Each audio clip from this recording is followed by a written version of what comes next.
మరి ఉపవాసం ఎప్పుడు చెయ్యాలి? మీ ఇష్టం కాదు, శాస్త్రం నిర్ణయం చేసింది ఎప్పుడు చెయ్యాలో. ఒక్క ఏకాదశి నాడు మాత్రమే ఉపవాసం చెయ్యాలి. ఏకాదశి తిథి ఉపవాసం, ద్వాదశి పారణ. సూర్యోదయం అవగానే ఎంత తొందరగా వీలైతే అంత తొందరగా భోజనం చేసేయాలి.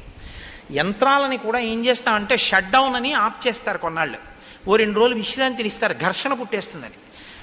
మీరు ఈ శరీరంలో కొన్నింటిని ఆపడం మీ తరం కాదు, ఆపకూడదు కూడా. గుండె ఆపుతానంటే 2 రోజులు రెస్ట్ ఇస్తానంటే కుదరదు, ఊపిరితిత్తులు ఆపుతానంటే కుదరదు.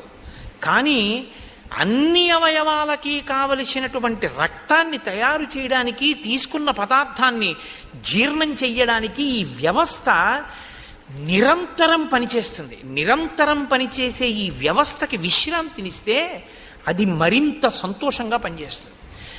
ఈ శరీరానికి అన్నం ఇవ్వడం ఆపి